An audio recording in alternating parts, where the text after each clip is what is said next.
اس نے دل ہی دل میں کہا کہ مرد بزرگ نے مجھے اس سے خبردار کیا تھا، اس میں ساری نشانیاں پائی جاتی ہیں اور ایک نشانی بھی کم نہیں۔ دیہاتی نے دبلے پتلے آدمی کے گھر میں سونے سے انکار کر دیا اور کہا کہ میں گھر سے باہر اپنے اونٹوں اور بکریوں کے ریوڑ کے پاس سونا چاہتا ہوں۔ اس نے تکیہ اور چادر لی اور زمین پر لیٹ گیا، مگر خطرے کے پیش نظر اس کو نیند نہ آئی۔ اسے اپنے میزبان سے خطرہ محسوس ہو رہا تھا۔ وہ اپنے میزبان کی طرف سے ہر دم چکنا اور چوکس تھا۔ رات کے وقت دیہاتی اٹھا اور اس نے اپنے تکیے کے پاس پتھر رکھ کر اس پر چادر ڈال دی تاکہ مشکوک میزبان اسے سوتا خیال کرے، اور خود اٹھ کر دور کھڑا ہو گیا۔ ادھر میزبان اپنے گھر سے باہر آیا، اپنے پنجوں کے بل آہستگی سے چلا۔ اس کے ہاتھ میں تلوار تھی۔ پھر اس نے دیہاتی کے بستر پر دیہاتی کو سویا سمجھ کر اس پر وار کر دیا، مگر اس کی تلوار پتھروں پر لگی۔ ادھر دیہاتی نے پھرتی سے میزبان کو پیچھے سے پکڑ لیا اور اس کی تلوار چھین لی، اور اس سے کہا کہ اللہ کی قسم، میں نے یہ نصیحت بہت مہنگی خریدی ہے، میں نے ایک اونٹ دے کر یہ نصیحت خریدی ہے۔ اب دیہاتی نے اپنے اونٹ اور ریوڑ لیے اور اپنے گاؤں کی جانب گامزن ہوا۔ کئی دن اور راتوں کے طویل سفر کے بعد بالآخر وہ اپنے گاؤں پہنچ گیا۔ وہ رات کے وقت اپنے گاؤں پہنچا۔ اس نے دیوار سے اندر جھانکا اور دیکھا کہ اس کی بیوی سو رہی ہے اور اس کے ساتھ والے بستر پر ایک بھرپور کڑیل جوان سو رہا ہے۔ نوجوان کے سر کے بال لمبے ہیں۔ یہ منظر دیکھ کر دیہاتی کو سخت غصہ آیا۔ اس کی غیرت نے جوش مارا اور اس نے مضبوطی سے ہاتھ میں تلوار پکڑ لی، اور اس نے ارادہ کر لیا کہ وہ اپنی بیوی کو اور اس کے ساتھ نوجوان کو مار ڈالے گا۔ مگر جلد ہی اسے مرد بزرگ کی تیسری نصیحت یاد آ گئی۔ تیسری نصیحت یہ تھی کہ پچھتا کر سو جانا، مگر خون کر کے مت سونا۔ اس کے ساتھ ہی وہ پرسکون ہو گیا۔ اس نے اپنے آپ پر قابو پا لیا اور اپنے ارادے سے باز آ گیا۔ وہ گھر سے باہر ہی سو گیا۔ صبح جب اس کی آنکھ کھلی تو اس نے نماز فجر ادا کی اور پھر کھڑکی سے گھر کے اندر جھانکا تو وہ نوجوان کہہ رہا تھا کہ میں کل اپنے باپ کی تلاش میں اس وسیع دنیا کا رخ کروں گا۔ ماں، اس کے بغیر کتنی مشکل زندگی تم نے بتائی ہے۔ ماں بولی، نہیں بیٹا، اس نے وعدہ کیا تھا 20 سال بعد لوٹے گا، وہ ضرور واپس آ جائے گا۔ وہ لڑکا بولا، ماں، میں کتنے برس کا تھا جب وہ گئے؟ اس عورت نے کہا، بیٹا، اس کو تو تمہارا معلوم ہی نہیں ہوگا، کیونکہ مجھے اس کے جانے کے بعد معلوم ہوا کہ میں امید سے ہوں۔ اب دیہاتی پر یہ راز کھلا کہ رات کی تاریکی میں اس نے اپنے گھر کے صحن میں جسے غیر سمجھا تھا وہ اس کا اپنا بیٹا تھا۔ اس پر اس نے اللہ تعالیٰ کا شکر ادا کیا اور اللہ تعالیٰ کی نعمتوں کا شکر ادا کیا۔ اپنے بیٹے کی ولادت اور اس کے جوان ہونے پر اظہار مسرت کیا۔ اب اس نے اپنے دل میں سوچا کہ یہ نصیحتیں کتنی عظیم ترین تھیں۔ اگرچہ ہر نصیحت ہی اپنی جگہ انتہائی قیمتی تھی، ہر نصیحت اونٹ سے بھی زیادہ گراں قیمت تھی۔ اگر ہر نصیحت کے بدلے میں اونٹ پر سونا لاد کر بھی دیتا تو سودا مہنگا نہیں۔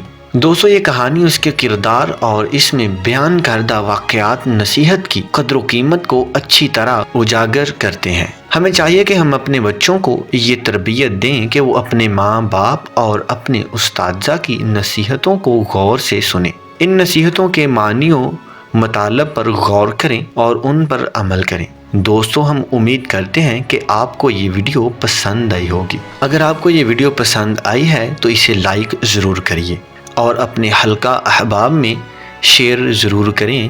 خدا حافظ۔